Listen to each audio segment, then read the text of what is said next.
Fait que, mais, ouais. OK, c'est Super. bon. OK, Donc, merci. OK, fait que là, vous voyez bien mon écran. Oui, à toi. C'est bon, super. On est un petit groupe, hein, et donc raison de plus pour que vous interveniez si vous Oui, avez des questions. tout à fait. Si vous êtes trop gêné, il y a le chat box. C'est ça. OK, parfait. Alors, c'est parti? Oui, c'est beau, Christophe. Parfait, OK. Ben alors, bienvenue à tous. Alors aujourd'hui, on parle de Print and Delivery. Qu'est-ce que c'est Print and Delivery? Donc, c'est un add-on de Boyum qui permet de gérer les impressions papier ou les emails dans SAP. C'est un produit qui est super intéressant. Ça nous donne beaucoup plus de flexibilité que la fonctionnalité SAP pure sans le add-on. Donc, Print and Delivery, c'est un module qui est activé à partir de B1up. Ça en fait partie. Donc, ce que ça veut dire, c'est qu'on peut utiliser B1up seul sans Print and Delivery, mais pour utiliser Print and Delivery, il faut qu'on ait B1up installé. Donc, il y a une question de licence là-dedans. Tracy pourra en parler. Alors, c'est la raison pour laquelle on va faire un retour sur B1up puisque les deux produits vont ensemble. Alors, qu'est-ce que B1up? C'est une boîte d'outils qui permet de créer des personnalisations dans SAP. Ça nous permet de rajouter des boutons, que quand on clique sur le bouton, ben, il y a une action en arrière qui va se déclencher. Ça nous permet de créer des onglets supplémentaires. Ça nous permet aussi de déplacer des champs, des UDF, ben, ça peut être des champs natifs ou des UDF, qui normalement seraient dans la fenêtre de droite, ben, on peut les déplacer dans la fenêtre principale. Ça nous permet de cacher des champs qu'on ne veut pas que les utilisateurs aient accès, ou au contraire, les mettre en couleur pour faciliter la saisie. Ça nous permet aussi de rendre les champs obligatoires, certains champs obligatoires. Donc, allons voir dans SAP. On va aller voir un exemple. On va ouvrir une commande. Okay, donc, s'il y en a qui sont familiers un petit peu avec B1up, vous reconnaissez certaines caractéristiques. Ouais, comme les Par exemple, drapeaux là en haut, là, tu sais, que tu peux mettre tes currencies si c'est du US, mettre les drapeaux là de. Ça fait du exactement. currency exchange très intéressant. Oui, exact. Mais D'ailleurs, ça nous permet une des choses que ça permet de faire, c'est de remplir les taux de change automatiquement. ouais. Donc, il y a un programme là, qui se connecte sur la Banque du Canada et on peut spécifier à quelle heure on veut on peut dire ben, le soir ou le matin avant que tout le monde rentre. Ça va aller pousser l'information dans la fenêtre des taux de change. Donc, il n'y a plus personne qui est bloqué parce que le système nous demande un taux de change. Ici, vous remarquez, hein, par exemple, ces champs-là ici, on voit que c'est des UDF, le on-site date. Donc, normalement, c'est un UDF qui serait dans la barre de droite, mais là, on l'a ramené dans la fenêtre principale.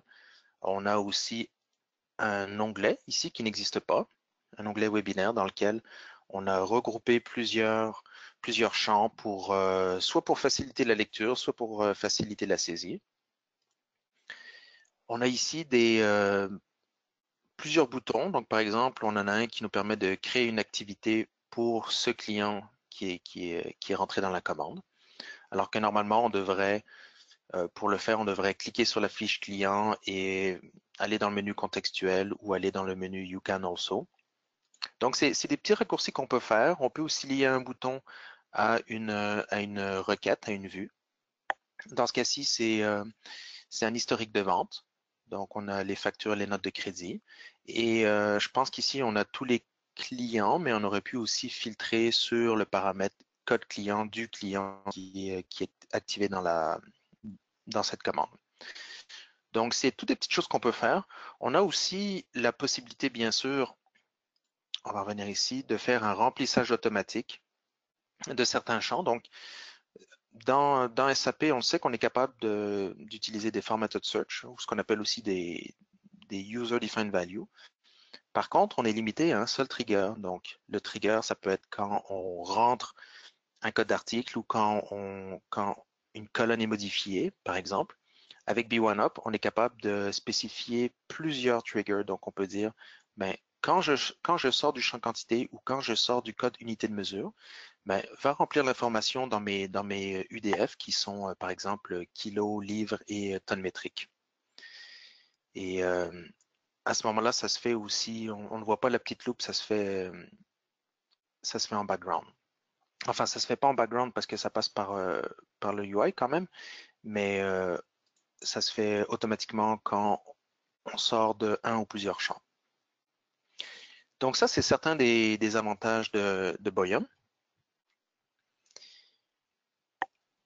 Ce qu'on peut faire aussi, on peut avoir des pop-up. Par exemple, ça peut être des pop-up génériques quand on crée une commande ou n'importe quel type de facture. Ça peut être un pop-up spécifique aussi. Quand on fait une commande pour un client ABC, bien, il va y avoir une remarque qui est liée au client qui va nous popper. Donc, attention pour tel client, limite de commande ou peu importe la raison. On peut avoir des validations aussi. Par exemple, si une commande, si on veut rajouter un frais de livraison pour une commande qui serait de moins de 500 $, si la commande est de moins de 500 $ avant les taxes, eh bien, on peut avoir un pop-up qui va nous dire, attention, la commande est de moins de 500 $, voulez-vous rajouter des frais de livraison? Et là, l'utilisateur a le choix de dire oui ou non. S'il dit oui, ben, ça va automatiquement rajouter un article frais de livraison de 10 $ par exemple, ou ça peut rajouter aussi, on a la possibilité d'aller rajouter dans le fret, donc ça peut ouvrir, on peut automatiser l'ouverture de la fenêtre du fret et on va aller spécifier un montant dans ce champ-là. Donc il y a un paquet d'automatisation qu'on peut faire pour rendre la saisie plus facile, pour éviter les erreurs aussi. B1Up, c'est aussi des dashboards natifs ou personnalisés. On a plusieurs dashboards ici au niveau des ventes, des achats ou autres qui nous permettent de suivre les ventes, l'évolution des ventes, les top 10, les ventes par employé. Tout ça, ça vient natif, c'est out of the box. On a la possibilité d'en créer aussi. Ça peut être des points de tarte, ça peut être des pivots comme dans ce cas-ci. On a un pivot en fait par année et par groupe d'articles avec drill down sur en fait, avec une ventilation par article. Et on a la capacité aussi de faire des drill down sur les codes clients, sur les documents, etc. Donc, et bien sûr, c'est personnalisable, hein. On peut créer un dashboard tel qu'on le veut. On a simplement besoin de créer une vue, donc dans SQL ou dans ANA. Et par la suite, on la lit. B1Up, c'est aussi, ça c'est quelque chose qui n'est pas tellement connu et pourtant c'est fantastique. On a la possibilité de faire des mises à jour, ce qu'on pourrait dire des mass updates sur des champs, sur des fichiers maîtres ou encore sur des documents. Par exemple, vous avez un vendeur qui part, un représentant. Il était attaché à environ 200 clients dans SAP. Bah, vous pouvez créer un nouveau client, un nouveau représentant, pardon, et facilement, vous avez une fenêtre qui vous permet d'aller spécifier les 200 clients qui étaient attachés au représentant A et vous pouvez aller spécifier dans un champ que maintenant il va être associé au représentant B. Et c'est un update qui se fait très rapidement, en quelques minutes. Alors que normalement, sans B1Up, ben, il faudrait faire un export de ces clients dans Excel, faire une manipulation pour aller changer le code de représentant et ensuite le réimporter avec un DTW. Donc ça, c'est un outil qui permet de gagner beaucoup de temps. Ça nous permet aussi de fermer en batch certaines commandes et beaucoup plus. Donc, il y a énormément de choses qu'on peut faire avec B1Up. Il y a beaucoup de monde, je veux juste dire en passant, il y a beaucoup de monde en tout cas, sur ce que moi je vois de notre base client, ils cherchent quelque chose. Mettons, il y a un client qui va me dire, ben moi, je cherche quelque chose juste pour mettre à jour mes taux de change automatiquement. Oui, on a un produit ici que Mario a fait au niveau du dev, mais je leur dis, crime, allez vers B1Up parce que ça fait tellement de choses, ça. Aussitôt qu'un nouveau besoin va arriver, il risque de le gérer. Tu sais, puis tu l'as déjà quand tu l'installes, tout est dedans, là. Fait que c'est vraiment intéressant, mais je sais que ce matin, Christophe, on voulait vraiment axer sur les courriels de masse puis Ouais, les alertes qui est super le fun. C'est un produit que moi, je suis rendue avec nouvellement, là, depuis, je dirais peut-être une couple de mois. Puis je sais pas comment j'ai fait d'envoyer les états de compte en début de mois. Là, je trouve ça vraiment c'est super intéressant. En tout cas, je le connais parce que je m'en sers, fait que c'est vraiment le fun. Oui, puis en fait, si ça vous intéresse, ça vaut vraiment la peine d'aller lire la documentation sur tout ce que peut faire B1Up. Je l'ai ça, j'ai Christophe, j'ai Parfait. I think c'est pas le user guide. Ouais, c'est ça, je pense que c'est le user guide. Fait que si jamais quelqu'un voudrait avoir le user guide, envoyez-moi un petit courriel puis je vous le partagerai parce qu'il montre toutes les features dedans de ce que vous pouvez faire. Fait que c'est tout pour moi, juste un petit commentaire, Super. Christophe. C'est bon. Alors, donc, Print and Delivery, on l'a dit, c'est un ajout à B1Up, donc ça requiert des licences supplémentaires et ça permet de gérer tous vos documents imprimés ou envoyés par email. Plusieurs gros avantages. Premièrement, ça fonctionne avec Microsoft Exchange. Donc, SAP de base, oui, ça peut fonctionner avec des emails, mais si on veut envoyer en batch des documents, on doit utiliser le SBO Mailer. Le SBO Mailer, on n'a pas beaucoup de contrôle dessus parce que on sait que ça va envoyer les documents, mais on n'aura pas vraiment de traces à savoir si ça a été, si ça a vraiment été envoyé ou si ça nous revient ou euh, Moi, je le si vois. Moi, je vois le trace de mes courriels dans mon Outlook à cette heure. c'est ça, Avec c'est ça, ça. c'est ça. Exactement. Donc avec B1up Print and Delivery, on a une trace dans Outlook parce que ça passe vraiment par Outlook. OK? Puis il y a plusieurs, on peut le configurer de façon à ce que il va apparaître dans nos drafts, puis on peut vérifier puis l'envoyer une fois qu'on a vérifié, ou on peut le configurer pour que ça parte automatiquement, et ça, même si on n'a pas Outlook d'installer sur notre poste, parce que ça fonctionne avec Exchange. L'autre gros avantage, c'est que comme ça passe par notre Outlook, on a beaucoup moins de chances d'être bloqué par leur Barracuda ou par un anti-spam de nos clients. Et donc, par rapport à ça aussi, l'avantage, si on est 30 personnes à être connectées sur un Remote Desktop Services, donc si on travaille en terminal, on est une trentaine de personnes à travailler dessus. Si on n'a pas Print and Delivery et qu'on veut l'envoyer par notre email, à ce moment-là, on doit générer un PDF. On va le copier, on va le coller, on va le ramener sur notre ordinateur, puis ensuite on va ouvrir Outlook et on va attacher notre PDF. Avec Print and Delivery, on n'a plus besoin de ça. Ça se fait automatiquement. Et comme ça passe par Exchange aussi, ça va être envoyé à notre nom. Alors qu'avec le SBO Mailer, ça va, admettons, si Tracy et moi, on est les deux à faire des commandes, ça va partir au nom générique de vente@forgestic.com, admettons. Alors que là, ça va partir, on va être chacun responsable de nos commandes. Ça va partir en notre nom et on va le voir dans nos sends. OK. On va aller voir dans SAP à quoi ça ressemble. Et en fait, avant de vous montrer dans une commande ce que ça peut faire, on va juste aller voir trois notions qui sont en fait les trois grandes étapes de configuration. Ça va nous permettre de mieux comprendre ce qui se passe quand on va aller décider de générer une commande. Donc, dans les add-ons, donc en français, Print and Delivery, c'est impression et édition. La première grande étape qu'il faut comprendre, c'est la définition du rapport cristal, ici. Donc, on va avoir une ou plusieurs entrées. Moi, je vais me concentrer sur les ventes et les achats. Et pourquoi je vous montre ça, en fait, c'est pour comprendre que le document qui va être généré à partir de ma commande, c'est un document qui est spécifié dans ce répertoire. Donc, ça nous prend un document cristal, mais le document cristal, il n'est pas intégré dans la base des SAP. Il est à l'externe.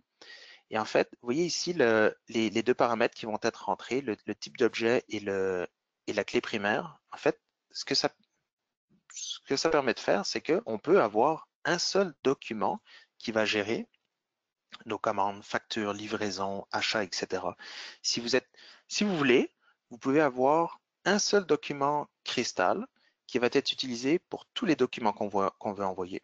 Ou vous pouvez en avoir aussi un pour les ventes, puis un pour les achats, ou un juste pour les commandes, puis un pour tout le reste. C'est comme vous voulez.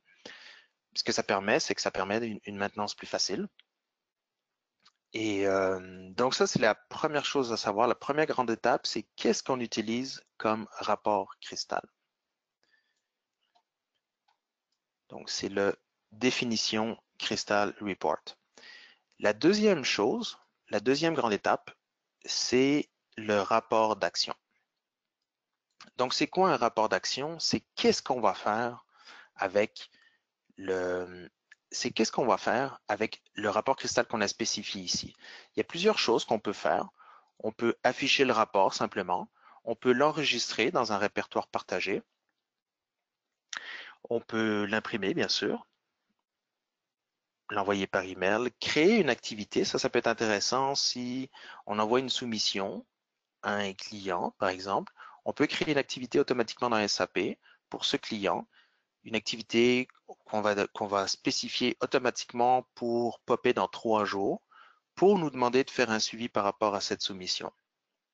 On peut créer un message interne dans les alertes. On peut faire une action conditionnelle aussi.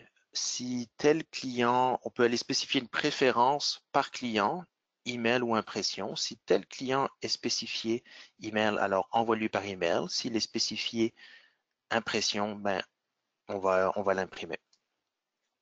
On peut faire un lien aussi avec des produits Microsoft comme Microsoft Teams par exemple, qui est un outil.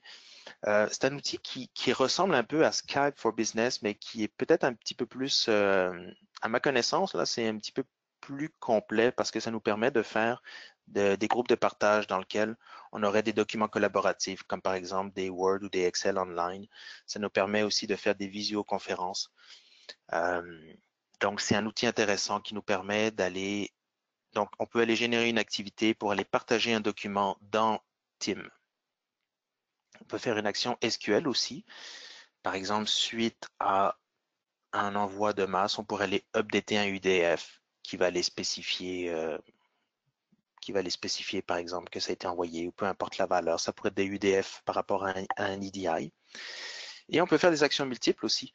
On peut aller dire, ben, moi, quand je crée une commande, je veux que le client il reçoive maintenant sa commande par email, mais je veux aussi que dans l'entrepôt, il reçoive un pick list imprimé sur l'imprimante dédiée de l'entrepôt. Donc, tout ça, c'est des choses qui sont possibles de faire. Et nous, aujourd'hui, on va se concentrer sur les envois par email. Okay? Donc, on a, en fait, j'ai configuré un rapport d'email que je vais vous montrer à l'instant, en fait. Et donc, on se rappelle, la première action, c'est quel est le rapport cristal qu'on va utiliser. La deuxième action, c'est qu'est-ce qu'on va faire avec ce rapport cristal. Est-ce qu'on l'envoie par email? Est-ce qu'on l'imprime? Est-ce qu'on le sauvegarde tout simplement? Et la troisième grande étape, c'est la configuration du rapport. La configuration du rapport, tout ce que ça fait, c'est qu'on va aller faire le lien entre l'étape 1 et l'étape 2. Donc, on va aller dire ici, pour mes commandes, par exemple, pour les commandes, je vais aller dire, je vais utiliser mon rapport ici, celui-ci, le CRD 001, je vais utiliser ce rapport cristal. Et pour chacun de ces boutons qui sont disponibles dans une commande, voici l'action que je veux faire. Donc, si je fais imprimer, c'est telle action qui va aller s'exécuter, donc imprimer le rapport. Si je fais aperçu avant impression, c'est telle action qui va s'activer. Okay, on a le bouton ajouter, donc à la création d'une commande, quand je clique add ou ajouter sur ma commande, c'était l'action qui va être triggered, etc., etc. Donc, on a tous les boutons disponibles, email, PDF, Word, Excel, fax aussi, pour les nostalgiques, pour ceux qui s'ennuient des années 80, on peut même le configurer un fax. Et on a l'option aussi d'intervenir quand on utilise l'outil d'impression de SAP. On peut aller attraper, donc l'outil d'impression de SAP va aller attraper l'action ici. Donc, ici, c'est quoi tous ces boutons-là? Ça fait référence à ça. Donc, le bouton aperçu avant impression, imprimer, etc. Donc, il est possible de générer toutes ces actions, il est possible d'appeler toutes ces actions à partir de la commande dans SAP. Donc, on n'a pas encore vu comment on peut le faire automatiquement. Pour l'instant, on voit comment on peut le faire manuellement. Jusqu'ici, est-ce que ça va? Ça va pour moi, Christophe. C'est bon. Si quelqu'un a des questions, vous avez le chat aussi, gênez-vous pas. OK. Fait que si on en revient à notre commande, donc, on avait spécifié qu'on voulait utiliser tel type de rapport, puis on avait spécifié qu'on voulait aussi l'envoyer par email à notre client. Et on avait spécifié aussi qu'on voulait la sauvegarder, c'est ça. Donc, on va y revenir un petit peu plus tard. Donc là, on a une commande. Je vais en prendre une pour laquelle il y a un contact. Et on va cliquer sur Email Outlook. Donc, ce que ça fait, en bas, on voit que ça génère un email, puis on voit que ça génère aussi un PDF qui va être sauvegardé dans mon B1Share.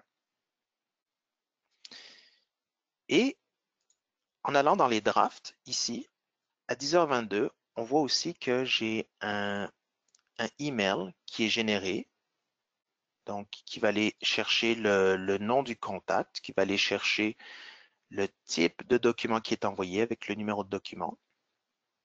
On peut rajouter un petit peu de code HTML aussi. Ça pourrait être utile si des fois on veut ne pas envoyer un attachment, mais on veut simplement envoyer une confirmation de commande dans le corps du email. Et donc, dans ce cas-ci, la personne va recevoir aussi le PDF en pièce jointe et elle va recevoir aussi une autre pièce jointe qui sont les conditions générales de vente parce qu'on l'a spécifié comme ça. Et dans mon cas, il se retrouve à être dans les drafts parce que c'est une coche que j'ai activée, parce que je voulais le vérifier avant, mais j'aurais pu aussi l'envoyer dans les scènes directement. Donc, on va aller voir un petit peu la config rapidement. Donc, on va retourner dans la configuration du rapport. Ici, pour la commande.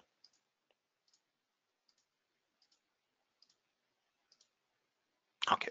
Donc, pour la commande, qu'est-ce qu'on a ici? Moi, ce que j'ai fait, c'est que j'ai fait bouton email. Donc, c'est cette action du rapport qui a été appelée. Qu'est-ce qu'on a dans cette action de rapport? Ben, on a des actions multiples. La première action, en fait, on va aller voir la deuxième puisque c'est la plus simple. La deuxième action, c'est qu'on lui a dit, ben, enregistre le rapport avec, il y a certains paramètres ici là, qui sont le attachment folder, avec le type d'objet, donc c'est une commande, et le numéro de la commande. Et l'action qui nous permet d'aller envoyer par email, ce que c'est que c'est un rapport d'email dans lequel on a le sujet, encore une fois avec nos paramètres, on a la pièce jointe, et vous vous souvenez, on avait une pièce jointe qui était les conditions générales de vente, pas de vente, mais de vente, je dis bien. Et donc, c'est ici qu'on va aller spécifier qu'est-ce qu'on veut envoyer aussi comme pièce jointe. OK, et ici, on ne le voit pas très bien, mais il y a l'option qui permet d'aller dire si on veut l'envoyer il est ici, Exchange, enregistré en pré-enregistrement. Donc, si je décochais ça, ça l'enverrait automatiquement dans mes sent et j'aurais même pas besoin de m'en occuper. Donc, je pourrais créer des commandes toute la journée. Ça s'enverrait automatiquement au client. J'en aurais même pas, j'en entendrais même pas parler. Il est possible d'aller spécifier aussi. Par contre, je pourrais aussi vouloir en recevoir. Je pourrais aussi décider de recevoir, d'être en CC dans cet envoi-là. C'est possible ici. Et finalement, par défaut, le texte est en anglais, mais il est possible d'utiliser l'outil natif de SAP, qui est en fait le Multilanguage Support, qui permet d'aller le traduire en français. Si la commande, si le document est en français, ici, dans ce cas-ci, la commande, elle était en anglais, mais si mon client avait été en français, ma commande aurait été en français. Et à ce moment-là,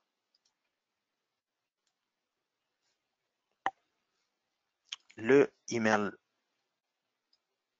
serait en français, numéro de commande, avec la commande. Et dans mes drafts, à 10h26, ce que je vais recevoir, c'est un email en français. OK? Donc, on a vu qu'on peut envoyer un email personnalisé avec la fonction langue. On pourrait aussi spécifier quelles sont les actions qu'on veut attacher à des clients ou des groupes de clients, à des propriétés. Par exemple, Tracy, chez Forgestic, veux-tu nous expliquer comment c'est géré les actions par rapport au... Oui, ben, le mien, la façon que ça fonctionne, va dans SAP, Christophe, Ouais, je vais le montrer. C'est vraiment simple, tout est automatique. Fait que si, mettons, ouais, va dans un contact client, ouais, dans un BP, OK, OK? je vais prendre le, N'importe quel BP, là. je vais prendre l'alias de Mike, Battleship Ouais, Cobra. OK. Fait que tu vois, dans mes contacts, là, tu vois, là, j'ai ID, Mike Taylor, email group. Ben, dans email group ou email category, là, OK? Ouais, Là, je viens créer que ça, c'est des courriels que je veux qu'ils reçoivent mes états de compte. OK? Fait que j'ai mes contacts là-dedans. Alors, tout ce que je fais, si tu fermes ça, quand j'envoie mes états de compte, ouais, je vais aller dans un petit peu, j'ai ma fenêtre ici qui me bloque. Ouais. Fait que dans les modules, moi, je vais dans Business Partner, ouais, Account Balance, tu sais, balance comptable, ouais, parfait. Account Balance. Puis quand je clique là-dessus, il me sort une fenêtre où que j'ai le choix de le preview ou email. Je clique sur email et Ouais, quand je parfait. fais OK, j'ai une liste qui sort. C'est tous mes clients, sauf certains qui auraient été exclus, OK? Que j'aurais exclus de cet envoi-là. Et je les coche toutes et je fais send, puis le système, il crée le email. Je le vois en train de travailler, il joint l'état de compte, il envoie tous mes états de compte. Écoute, ça se fait tout seul. C'est Euh, ça. Fait que toi, S'il y a des gens que je veux exclure de mon envoi, ben là, on trouverait ça dans, si tu vas dans Business Partner, ouais, ça serait dans Propriété. Ben moi, j'ai une propriété ici qui est exclure ce client de les envois d'état de compte. Fait que j'aurai une coche là-dessus. Alors, il ne sortira pas dans la liste c'est ça. que je fais envoyer. C'est très simple et rapide. Ça me prenait un temps fou pour, pour aider Lynn dans le passé pour envoyer les états de compte. Là, ça me prend, regarde, 2 minutes. C'est Puis, vraiment le puis fun. chez Pagestic, donc la langue, je sais pas pourquoi on l'a fait comme ça, mais la langue, elle est gérée par une propriété, donc Aussi, santé française, exactement. Fait que j'en ai des français, j'en ai des anglais. c'est ça. Alors, dans mon Outlook, j'ai mon Outlook à moi aux ventes que je m'occupe de mes suivis clients, mais j'ai également un Outbox qui est pour les recevables à cause des états de compte. Je suis capable de voir tous les mails qui ont été envoyés. S'il y a quelque chose qui aura rebondi, mettons un tel client, il aura rebondi, ben, le système va me montrer un petit fichier qui va me dire voici 3 clients que le système a rebondi. Fait que je suis capable d'aller faire mes correctifs ou de l'envoyer manuellement ou voir c'est quoi le problème dans la configuration de ce client-là pour mes états de compte. C'est vraiment le Est-ce que fun. ça rebondit dans ton Outlook?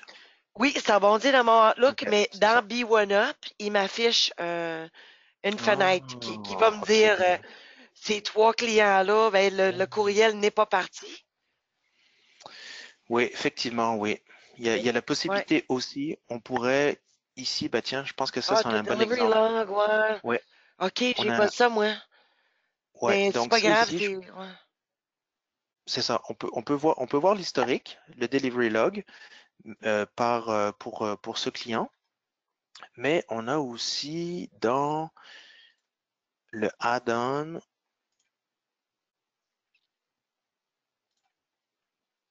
ici, on a deux logs. OK, ici, on a le journal des erreurs. OK. OK, je pense qu'il faut aller spécifier pour les commandes clients, puis je pense qu'on pourrait les spécifier. Est-ce qu'on a une date? Oui, c'est ça, on a la date.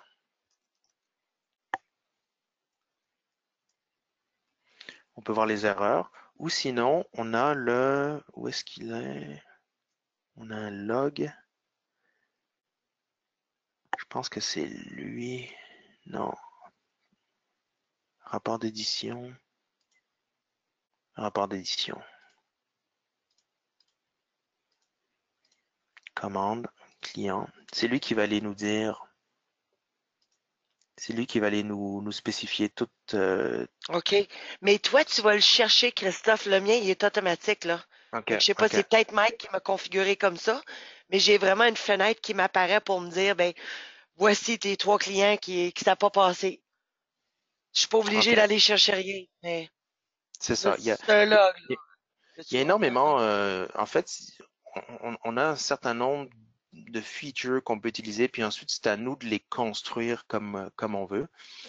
Euh, Finalement, c'est ça. Après les envois, ok, donc on a vu qu'on pouvait envoyer manuellement des commandes au fur et à mesure qu'on les fait. On peut aussi envoyer, on a un outil qui s'appelle Mass Delivery. En fait, c'est l'édition en masse. Et ce que ça permet de faire, l'édition en masse, c'est que ça nous permet, comme là on va le faire au niveau des ventes, mais on pourrait le faire pour tout. Moi, je l'ai configuré seulement pour les commandes, les factures. Euh, mais on pourrait le faire C'est pour ça tous que les j'ai types de pour documents c'est ça finalement. que j'ai pour mes états de compte, Christophe. OK, C'est parfait. Tu ça vas qui monte, ici. ouais, c'est ça, exact, C'est c'est ça. ça. OK. Fait qu'en fait, ici, moi, je vais le faire pour la commande. Donc, je vais aller spécifier que normalement, on prendrait une journée, là, mais là, j'ai pas beaucoup de données, donc je vais le prendre pour l'année.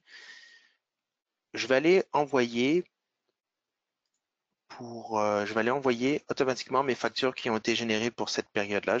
L'action que je décide, c'est de les envoyer par email. Je vais faire OK là-dessus. Hop, j'ai aucune valeur. Peut-être que... OK, c'est ça. Donc, comme je les avais déjà imprimés, là, je dois les spécifier, inclure les documents déjà imprimés. Donc, toi, c'est ça, hein, c'est cette fenêtre que tu as pour les Exactement. états de compte. Ouais. Tu vas aller spécifier tout ce que tu veux. Je peux mettre tout sélectionné en bas, là, puis juste enlever certains manuellement, mais c'est en plein ça. Puis là, C'est ça. aussitôt que je fais OK, ben dans le bas, je vais voir Creating Email, Email Sending, puis il va me dire où qui est rendu, de 1 à 10 emails, où qui est rendu, c'est ça. Exact. Là, je suis chanceux, j'en ai une seule. Ça. Mais voilà. Donc, c'est possible. On pourrait dire, ben, j'imprime mes factures le soir ou j'envoie mes états de compte manuellement le soir. Pour les états de compte, on peut le faire ici à partir d'un client. Si un client nous appelle, puis où est-ce qu'ils sont les clients? Ici. Si un client nous appelle puis il veut son état de compte, c'est facile. On retourne dans la fiche client, clic droit, B1up, impression édition, balance comptable. Okay, donc ça nous remplit certains champs, ça nous remplit déjà le code client, ça le génère par email et on le reçoit ici automatiquement. Encore une fois, moi je le reçois dans mes drafts, mais je pourrais l'envoyer automatiquement. Là, ça irait direct dans mes sends. J'aurais quelqu'un en CC même. Je pourrais dire, ben c'est mon contact qui est par défaut qui le reçoit, mais le président le reçoit en CC aussi. Ça serait possible. Euh, et puis, donc ça, c'est l'option. Donc ici, on a un état de compte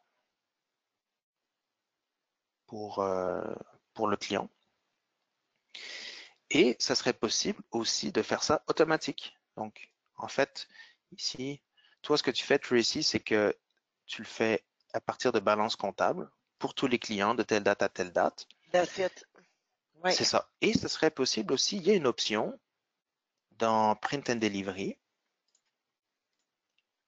Il y a une option qui est ici, s'appelle planification. Où est-ce qu'il est? Planification. Il est là.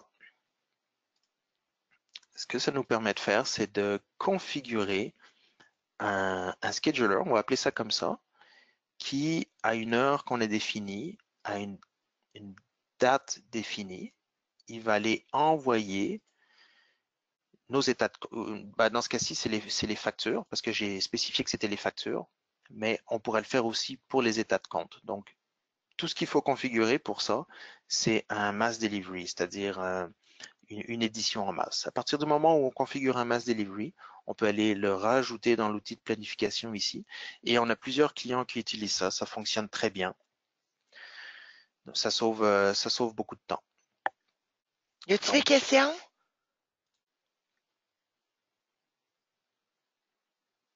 OK, en tout cas, si quelqu'un a des questions, là, gênez-vous pas de m'envoyer un petit courriel euh, à ce sujet-là. T'avais-tu autre chose, Christophe?